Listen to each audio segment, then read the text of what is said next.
Coisa boa a gente poder estar falando. Eu falo com empresários de pequenos negócios. E as entrevistas que eu tenho feito com empresários de pequenos negócios, eles têm mostrado bastante dificuldade no feedback. Não é? Então, as minhas postagens, elas têm falado bastante de feedback dirigido a esse público. Mas o seu livro, que eu achei o máximo, com esse seu livro, eu acho que a gente poderia colocar um pouco mais de luz no tema feedback, falando sobre essa comunicação, não é? Uhum. E seria ótimo se você pudesse responder umas perguntas minhas. Com Poderia? certeza. Claro, fica à vontade. Vai ser um prazer. Ó, então é ótimo, sabe por quê? Porque para o meu público eu sempre te apresento como uma especialista em neurociência e em desenvolvimento de equipes de alta performance, porque eu reduzo muito, eu sei que eu reduzo muito o seu currículo, mas normalmente a gente não tem muito tempo para falar, não é? Sim. Mas aí eu não poderia deixar de falar que você tem 2 pós-doutorados e acaba de lançar esse livro, que é Assuma o Descontrole da Sua É, Vida. esse Eu aqui. não sei se a gente fala controle ou descontrole, mas É, esse tema tem tudo a ver com as dificuldades que a gente encontra neste mundo complexo, não é? tem, tem. Eu acho que ele tem tudo a ver também com o feedback, né? Porque quando a gente fala assim, é, quando a coisa sai do nosso controle, ou a gente às vezes, muitas vezes acha que tem controle sobre muita coisa, mas não é bem assim, porque a gente não tem nem controle sobre a fala do outro. Quantas vezes a gente entra numa conversa com a melhor das intenções e de repente a pessoa que nos ouve interpretou de uma maneira diferente aquilo que a gente quis dizer, chegou para ela de uma maneira diferente e em poucos minutos essa conversa que era para ser amistosa se torna um conflito. Isso E aí. muitas vezes, nessa hora, quando a gente perde o controle, e aí por isso que eu digo aqui, a arte de viver bem com aquilo que a gente não domina. Então, por exemplo, nesse momento eu não dominei, não estou dominando aquilo. Eu preciso aprender a lidar com uma situação que chegou como um imprevisto na minha vida, porque o que estava programado para essa conversa tinha um destino. E, de repente, a interpretação de um ou a minha infelicidade na colocação de algumas palavras pode ter levado essa conversa para um outro rumo. Então a gente não tem controle nem pela fala do outro, a gente não tem controle nem sobre as nossas emoções. Então o que que a gente tem que fazer? A gente tem que aprender, que é o que a gente vai fazer aqui agora, né? Com a ajuda da Sueli, que é uma expert em liderança, que trabalhou em grandes empresas, né? E que tem muita experiência para nos ensinar. Como que a gente pode fazer para trabalhar com esse feedback de maneira que ele seja assertivo e que a gente consiga atingir os resultados necessários? A Sueli falou em conversas difíceis. Gente, não é fácil estar numa conversa difícil. E eu vou dizer uma coisa para vocês. Quando a gente está cara a cara com alguém, numa conversa difícil, não tem IA que nos salve. Não tem inteligência artificial para recorrer. Se eu não tiver ali o chat para fazer perguntas, se eu tiver sem nenhum recurso tecnológico, eu vou ter que administrar dentro da minha cabecinha quais são os argumentos que eu vou utilizar, quais são as estratégias que eu vou utilizar para que essa conversa se torne uma conversa que resulte positivo para as duas pessoas.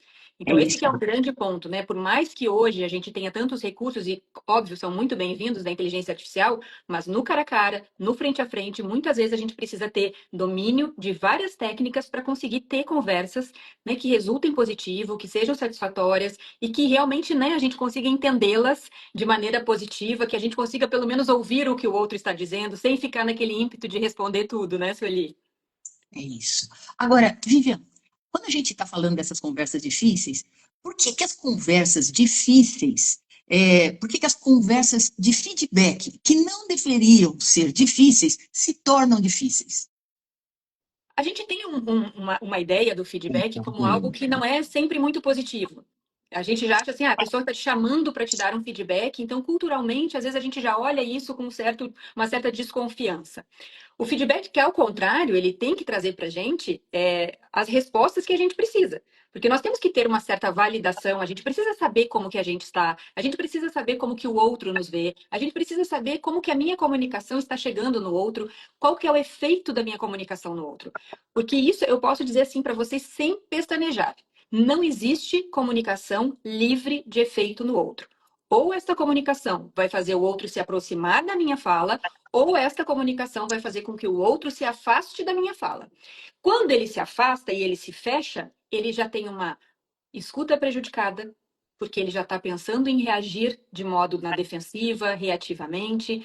Então, quando a minha comunicação dispara, aciona o alerta no outro, aciona uma ameaça no outro. A gente pode chamar no popular, falar assim, inclusive sobre o termo gatilhos, né? Então eu vou ter respostas do outro que não vão ser respostas de abertura, né? Então ele não vai entender que aquela conversa é recompensadora de alguma forma, que é aprazível para ele ou que é interessante para ele, né? Então ver o feedback, primeiro, entender as técnicas do feedback e entender que ele serve sim para a nossa evolução. Eu preciso saber como eu estou para o outro. Isso é muito importante. A gente não pode ver o feedback como uma coisa ruim. Ele é uma coisa saudável. Só que ele é uma coisa que precisa ser treinável. Então, ele não é algo simples de se fazer. Não é qualquer pessoa que sabe dar feedback, não é qualquer pessoa que sabe receber feedback. Mas quando a gente une essas duas coisas, alguém que sabe dizer e o outro que sabe ouvir, a gente tem resultados positivos e a gente tem crescimento, né? Agora, Vivian, você estava falando que as pessoas ficam reativas, dependendo da forma que a gente dá o feedback, as pessoas ficam reativas. O que faz com que as pessoas fiquem reativas no feedback? O que faz com que as pessoas fiquem reativas, muitas vezes, é o modo como a gente fala. Mas, por exemplo, tem um elemento que é fundamental e ele aciona o alerta e a reatividade imediatamente, quando a gente adjetiva. Quando a gente adjetiva o outro, você é um relaxado, tá chegando sempre atrasado. Você é muito grosso quando fala assim. Você é um grosseiro. Toda vez que eu adjetivo, que eu inicio uma fala adjetivando o outro, é imediato a vontade, o ímpeto de reagir no sentido de dizer, eu não sou isso, não, não foi bem assim, eu fiz isso por conta disso, ah, se não tivesse acontecido isso, eu não teria feito isso, se você não tivesse falado isso, ah, mas eu falei isso porque você falou primeiro isso, né? Então, esse comportamento de reagir, ele acontece instantaneamente quando a gente inicia adjetivando o outro. Então, é Muito sempre legal. melhor, e este é o grande segredo, que a gente não adjetive o outro, mas que a gente fale sobre o efeito daquilo que ele fez. Então, por exemplo, eu não vou chamar ele de relaxado porque chegou atrasado 3 vezes nessa semana. Eu vou dizer, olha, os teus atrasos têm implicado em prejuízos aqui para a nossa equipe. Está acontecendo alguma coisa? A gente tem como te ajudar? Então eu falo sobre o efeito daquilo que ele faz. Eu posso falar, você é um grosso, você é um grosseiro. Não, eu falo, olha, quando você fala comigo assim, eu fico triste. Quando você fala comigo assim, eu choro. Então eu falo sempre sobre o efeito da ação do outro em mim. E eu não adjetivo, porque eu não vou ganhar nada adjetivando ele, né? Trazendo Não, características dele, nomeando essas características dele, eu vou fazer com que ele apenas se arme, se feche, inclusive, para o que eu estou dizendo. A apreensão dele sobre aquilo que eu estou falando pode ser, inclusive, invertida. Ele não consegue ouvir com clareza, porque ele já está com o mecanismo fechado. Então, a gente não vai ter sucesso com uma conversa que inicia adjetivando o outro. boa, né, Vivian? Porque a gente sempre fala para ser objetivo, se limitar aos fatos e não julgar. Quer dizer, quando você começa a adjetivar, você está julgando. E a gente está falando é do comportamento, não é da pessoa, né? Então, Por isso, Sueli, que o primeiro passo que a gente fala quando a gente vai estudar sobre a negociação segundo o modelo de Harvard, o primeiro elemento que eles trazem para negociação é despersonalizar. Ou seja, eu não vou tratar com a Sueli com todas as características da Sueli, ou pensando em tudo que a Sueli já me fez, ou em tudo. Não, eu vou despersonalizar, eu presto atenção no assunto, foco na solução, né? E quais são os ajustes necessários para a gente chegar naquela solução que a gente idealiza, né? ótimo, né? Parece tão simples, né? Parece tão simples isso. Ah, a gente já viu. Então, uma das coisas que deixa o outro reativo é esse ataque, não é? Esse Uhum. julgar, esse tratar do outro. Agora, você fala assim, qual é o segredo? Então, vamos pensar numa conversa de feedback. Qual é o segredo para que o outro abra os ouvidos, os olhos e o coração para aquilo que a gente está levando no feedback? Olha, Sueli, a gente pode começar. A gente usa, às vezes, algumas analogias para entender um pouquinho do nosso mecanismo, do nosso cérebro, mas alguns neurocientistas chamam de ameaça e recompensa, outros perigo e segurança. Quando eu ouço algo que me soa como uma ameaça, um alerta, e esse alerta ele pode vir inclusive no meio da conversa. Sabe quando às vezes a gente está conversando com alguém e a gente fala assim, acho que essa pessoa está mentindo para mim agora. Aqui acionou o alerta. No momento que aciono o alerta, eu já me fecho e já tendo a ser reativo. Quando eu aciono recompensa, segurança, significa que eu estou numa conversa aprazível, que eu estou entendendo que aquele feedback está vindo para o meu crescimento. Eu tenho, inclusive, interesse em saber como que eu estou me saindo. Eu gosto de saber como eu estou sendo, né, avaliado, onde eu trabalho, qual é o meu comportamento, como as pessoas me veem, quais são as minhas características mais fortes que estão aqui sendo imprimidas nas minhas ações. Então, isso é muito positivo. Então, o nosso cérebro, ele sempre vai tentar identificar se algo é uma ameaça ou se é uma segurança. E a nossa comunicação, ela nunca é livre de efeito no outro. Portanto, ela sempre vai acionar ou a ameaça ou recompensa, ou o perigo ou a segurança. Por isso que eu digo que a nossa fala nunca é livre de efeito no outro. Sempre vai ter um impacto, a gente sempre vai ser afetado pela fala do outro. Então, o cuidado com a fala e o conhecimento sobre a comunicação é fundamental para que a gente tenha relacionamentos interpessoais saudáveis. Né? Porque a gente faz liderança por meio do quê? Por meio da comunicação. Claro. Eu só sou um bom líder se eu domino a técnica da comunicação, porque eu preciso me comunicar com os meus liderados, eu preciso passar para eles tarefas, demandas, eu preciso cobrar algumas coisas, eu preciso corrigir outras coisas, e tudo isso eu faço através da comunicação, por meio da comunicação. Então, dominar essas técnicas é fundamental para quem está na liderança, mas também para o dia a dia, tanto para o desenvolvimento pessoal quanto para o desenvolvimento profissional de uma pessoa. Ela precisa dominar a arte de se comunicar, porque é isso que ela faz o tempo todo. E olha, eu digo para vocês o seguinte: cada vez mais nós vamos estar carentes nesta área. Área de gestão de conflitos, área de resolução de problemas e de pensamento crítico. Porque a gente tem muitos recursos tecnológicos agora que estão tomando conta e cuidando dessa área. Mas se a gente for parar para pensar, né? Quantos nomes de ruas a gente lembrava um tempo atrás que não lembra hoje? Quantos números de telefone a gente decorava, tinha decorado e a gente não tem mais hoje? Então, a tecnologia vem fazendo, né, um trabalho que antes nós realizávamos e que, claro, essa estrutura, como se fosse uma musculatura, a gente não está usando nesse momento. Então, saber sair de uma conversa, eu digo que o que diferencia as pessoas não é entrar num conflito. Entrar no conflito é a coisa mais fácil que tem. É uma palavra torta, já surgiu um conflito. É uma frase mal dita, já temos um conflito aqui. Entrar num conflito é rápido, fácil, qualquer um tem condições. O que nos diferencia um dos outros é como a gente sai de um conflito. Tá aqui o conflito. Como que eu vou manejar isso para eu chegar no resultado final que seja positivo? Sair do conflito de maneira positiva é o que nos diferencia. E é aqui que entra a nossa técnica, todas as ferramentas que a gente pode usar, todo o nosso conhecimento, e isso que a gente está fazendo aqui, aprendendo um pouco mais sobre o tema. Vivian, eu acho que tem duas coisas importantes. A primeira é o seguinte: antes de alguém dar o feedback, é importante ele fazer uma autoanálise. Qual é a minha intenção? Porque a intenção a gente mostra. A gente mostra a intenção pelos olhos, pelo tom da fala, a gente mostra a intenção. E quando você tem a intenção de desenvolver o outro percebe, mesmo que a gente erre na técnica, mas a intenção, ela é muito forte, ele te dá um voto de confiança. Essa da intenção, eu acho que é o primeiro ponto. Feedback. Sempre tem uma necessidade, né? A gente pode falar de intenção ou necessidade. Às vezes as pessoas estão discutindo e elas não param para pensar o que está por trás disso. Qual que é o nosso interesse? Às vezes o interesse é positivo. Ah, não, eu quero que esse relacionamento dure mais. Eu quero ser feliz nesse relacionamento. Mas por que essa discussão está acontecendo aqui? Será que, nesse momento, se a gente lembrar da intenção e do interesse, será que essa conversa não vai tomar um outro rumo? Porque se eu tenho intenção de ficar junto e ser feliz com alguém, eu não posso usar impropérios, eu não posso desrespeitar, eu não posso gritar, eu não devo fazer isso. Porque a minha intenção, o meu interesse é ficar junto e manter o amor. Se o meu interesse é melhorar os resultados, eu vou ouvir esse feedback que eu recebo pensando justamente nisso. Como isso que eu estou recebendo de feedback vai me ajudar a chegar neste objetivo, nessa minha necessidade, que é melhorar meus resultados. Então, quando a gente faz isso, de se dar conta de qual é a intenção, qual é o meu interesse, qual é o meu real objetivo, a gente muda um pouco também a forma de conduzir a conversa, né? Conduzir o modo de falar e o modo de receber. Isso. E, olha, tem uma outra coisa. Eu, com frequência, estou falando nos treinamentos a respeito de feedback. E sempre que eu pergunto, você lembra de um feedback efetivo que você recebeu, que realmente impactou a sua vida, impactou o seu desenvolvimento profissional? E eu peço para as pessoas lembrarem. E aí eu pergunto, há quanto tempo você recebeu esse feedback? Vivian, você acredita que tem gente que lembra de feedback de 20 anos, de 25 anos, de 10 anos? Os mais novinhos lembram de feedback de 3 anos. Olha como um feedback bem dado, efetivo, aquele que abre todos os canais para a gente poder refletir sobre ele, absorvê-lo. Como a gente guarda isso?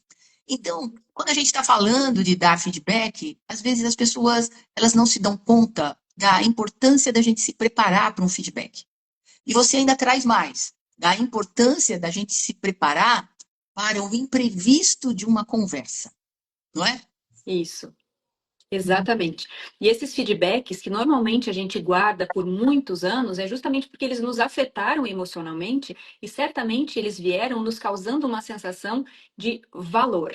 Quando a gente se sente valorizado, quando alguém vem nos dar uma dica, vem nos dar um retorno de algo que a gente fez e a gente se sente valorizado, a gente se sente importante quando alguém vem falar isso pra gente, né? Porque vem no sentido de fazer crescer, de dar uma dica, de falar, olha, vai por aqui que eu acho que é melhor, né? Vamos fazer desse jeito, vamos tentar fazer de outra forma, vamos ajustar aqui, de repente a gente chega melhor lá. Então, acho que isso faz, isso quando a gente percebe que isso é genuíno, que existe uma vontade de fazer o outro melhor, de conversar, de resolver, né? Então, quando a gente percebe isso, isso fica marcado, porque isso, de alguma forma, é alguém que está contribuindo para o nosso crescimento. E não tem nada mais fantástico do que a gente conseguir se relacionar com quem é capaz de ampliar a nossa capacidade de pensar. Quem é capaz de ampliar a nossa capacidade de ver as coisas. Viu? Quanto mais a gente estuda, quanto mais conhecimento a gente tem, quanto mais prática a gente tem, melhor a gente fica. Melhor a gente fica, a vida fica melhor. Muitas vezes eu vou autografar aqui o livro, eu coloco assim, quanto mais se aprende sobre a vida, melhor ela fica. Não que a gente deixe de ver as coisas que a gente já via antes, mas a gente coloca outras lentes que facilitam a visão, que facilitam a gente ver as coisas e a gente acaba vendo de uma maneira mais leve aquilo que a gente antes via de uma maneira mais pesada. É isso. Eu estou vendo aqui os comentários, o Marcos falando que ele lembra de todos os feedbacks dele. Ah, Marcos, que você é um legal. cara de sorte. Olha, as pessoas se abriram, fizeram muito bem com você. Olha, foram conversas ótimas essas. Seria bom se a gente passasse a ver feedback como uma conversa. Isso seria muito bom. Tem uma coisa que eu gosto muito de pensar no feedback, para a gente se preparar, é que se você é um empreendedor, se você tem um pequeno negócio, se você tem uma equipe, não interessa qualquer que seja o negócio, mas se você tem uma equipe e você vai dar o feedback para uma pessoa, provavelmente o seu ganha vai ser o quê? O resultado que aquela pessoa vai trazer. Porque o líder, ele é responsável pelos resultados através da pessoa. Então, o seu ganha é o resultado, mas o outro também tem que ter um ganha. O que que ele ganha? Então, tem que ser uma conversa onde os dois ganhem. E você tem que trabalhar para o ganha do outro. Porque quando o outro entender o ganha dele, absorver o seu feedback, o seu ganha vem depois, que é o resultado. O seu ganha é um efeito colateral do ganha dele. Então a gente tem que pensar no ganha do outro, sabe? Isso vai motivar o outro a trazer esse resultado. Isso modifica todo o clima. Né? Quem é que Exatamente. está falando aqui? Você consegue ler aqui, Vivian? Deixa eu ver, peraí. Feedback é antagônico em meu ponto de vista, pois, embora Ah, tenha um propósito contributivo, pode expor limitações que precisam ser trabalhadas nas pessoas. olha, eu vou falar uma coisa para você. Eu gosto dessa sua colocação e eu vou falar o seguinte: se eu tenho uma limitação, eu adoraria ter alguém em que eu confio, que mostre essa limitação e me ajude a pensar em formas de superá-la. É só crescimento, é bom para os dois lados. Aí eu acho que pega, o importante é isso que a Vivian está trazendo. Como é que eu mostro para que você não se sinta atacado? Não é? Como é que eu faço para que isso não te exponha? Mas mostrar que você tem uma limitação, e a gente discutir formas de você superar essa limitação e eu mostrar o que é que você ganha superando essa limitação. Mas, isso é bom ou não é bom? O que que você acha disso? Muito bom. Olha aqui, o Rogério colocou disciplina positiva, comunicação não violenta. Inclusive, a comunicação não violenta fala exatamente sobre isso que nós falamos antes, né? De não adjetivar, de falar sobre o efeito. Olha só, a Carla colocou, Carla foi minha aluna. Tudo bom, Carla? Até em uma negociação não fechada, ter um bom feedback pode melhorar as futuras negociações. Exatamente. Quando a gente está com a escuta de aprendiz, que é aquilo que o Sérgio Bottaz falou que gostou da tua explicação, viu, Sueli? Quando a gente está com a escuta sempre aberta para poder aprender, se sentindo como um aprendiz, não tem aquela frase do Sócrates que diz assim, só sei que nada sei? Né? Vocês conhecem essa história? O Sócrates ele andava pelas ruas em Atenas e ele ia provocando as pessoas a pensarem de maneira diferente. Mas ele fazia algumas provocações e perguntava assim: qual é o conceito de coragem, qual é o conceito de justiça, e ele perguntava para pessoas assim da área. Então ele chegava para um militar e perguntava qual que é o conceito de coragem, e às vezes o militar não tinha logo uma resposta pronta para dar, e ele perguntava para um magistrado qual que é o conceito de justiça, e às vezes ele também não tinha uma resposta pronta para dar. Então ele foi tido como alguém que provocou demais, inclusive, tanto que seu desfecho final da vida não foi muito positivo, mas ele tinha isso de provocar as pessoas, e ele era visto como um sábio, né? Ele andava pelas ruas de Atenas e as pessoas observavam a sabedoria dele, e lá em Atenas existia um templo, que é como se fosse um oráculo, a gente já ouviu falar disso, talvez aqui algumas pessoas conheçam, né, o templo de Delfos.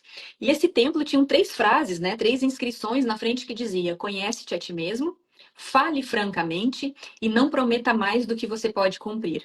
Então essas eram as três regras. A gente está falando de 2.700 anos atrás. E quando a gente pega a teoria, por exemplo, da cultura da confiança, de como a gente consegue criar comportamentos que geram confiança, a gente vê que o primeiro deles é o fale francamente. E se a gente trouxer para a neurociência, quando a gente fala de feedback, ser específico, dar certezas, não deixar dúvidas durante uma fala, a gente tem muito mais chance de não acionar o alerta e o perigo, porque a gente está dando as explicações necessárias. O cérebro não precisa ficar criando coisas para tentar entender o que está acontecendo aqui. Quando as coisas são claras, quando a fala é franca, quando a gente apresenta dados, quando a gente é específico, tudo isso funciona melhor para o nosso cérebro. Tudo aquilo que está meio nebuloso, que gera insegurança, tende a acionar o ameaça na gente. E quando a gente fala, né, sobre o aprender e ter esse ouvido de aprendiz, o Sócrates, as pessoas entravam nesse templo e lá tinha como se fosse uma conselheira, que era a pitonisa, e as pessoas iam se aconselhar lá. E um dia foi um rapaz, e esse rapaz começou a falar: ah, você viu que o Sócrates anda pela rua, todo mundo fala que ele é muito sábio e tal, e ele sai de lá caminhando pelas ruas de Atenas, e quando vê, puf, dá de cara com o Sócrates, topa com o Sócrates lá na rua.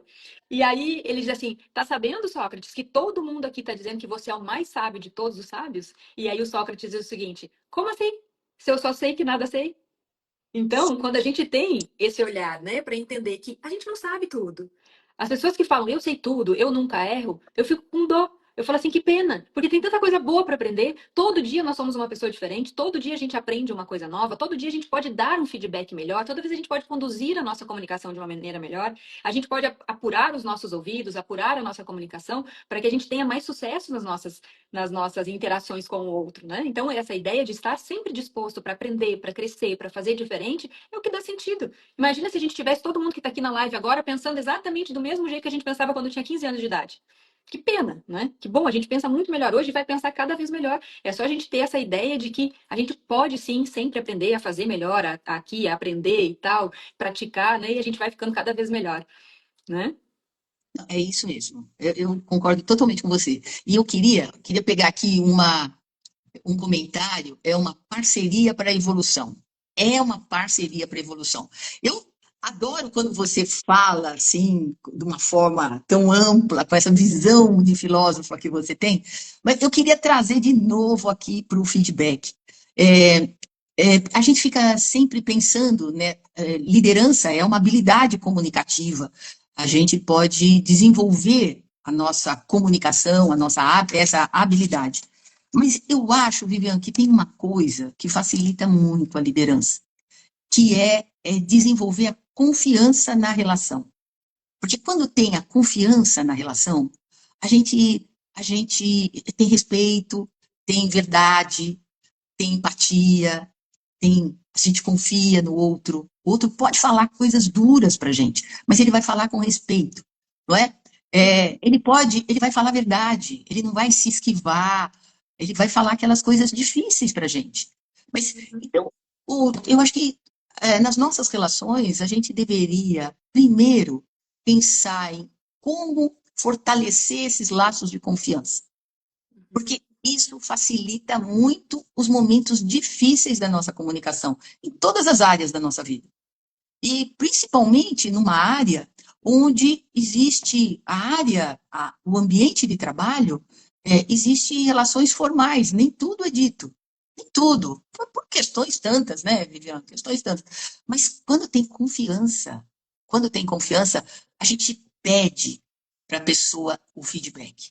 A gente vai lá e a gente quer um feedback, porque a gente acredita que aquela pessoa vai me falar algo que vai fazer bem para mim. Olha só, é ou não é confiança, não é? Muito, E muito. é isso. Então, eu acho que a base a base da liderança, e já que é uma habilidade comunicativa, a base, o que facilita toda a comunicação, que é aquela lubrificação, né, a graxa da comunicação, é a confiança. A gente É, tende a ouvir mais a pessoa que a gente confia, né? Tanto que quando a gente confia, a gente fala assim, não, mas eu confio nessa pessoa. Se ela me disse, é porque é.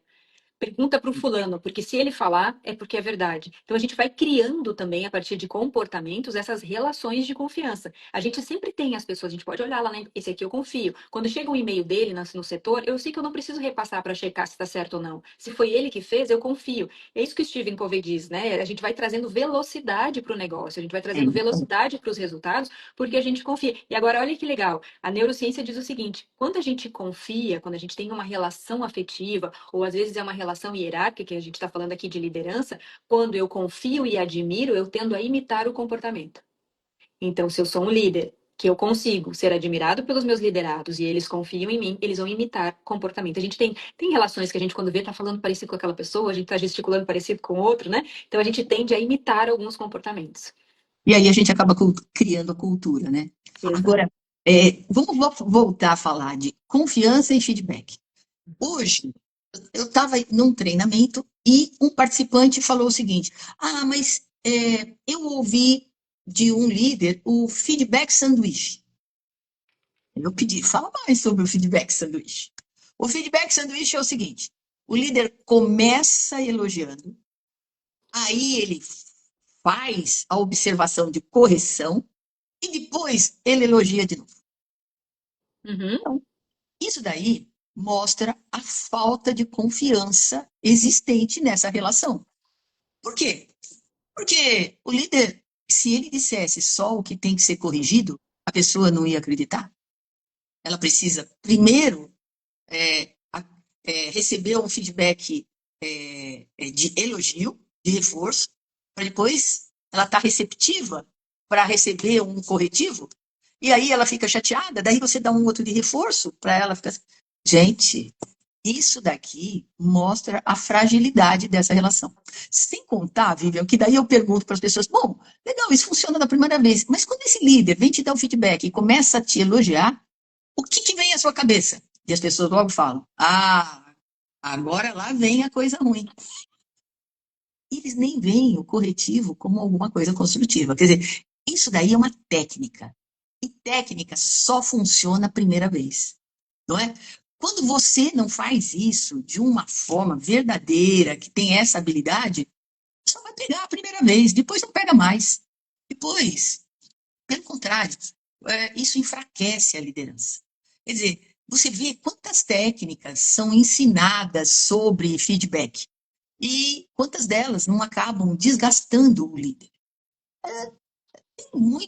Um feedback efetivo, ele deve começar com uma relação de confiança. E se for a primeira vez que eu estou dando esse feedback, não é?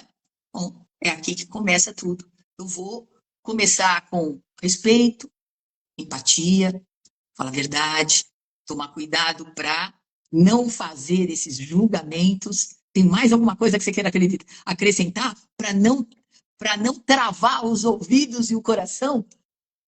Eu acho que a gente sempre tem alguma coisa, a gente sempre sabe de alguma, a gente está falando de liderança, de liderados, desse espaço mais corporativo. A gente sempre, se a gente, né, se nós formos um líder que presta atenção nos seus liderados, a gente sempre vai saber alguma coisa sobre eles, alguma coisa que a gente que possa, inclusive, soar mais afetivo para ele na nossa comunicação, onde a gente vai criar uma vinculação de confiança, às vezes até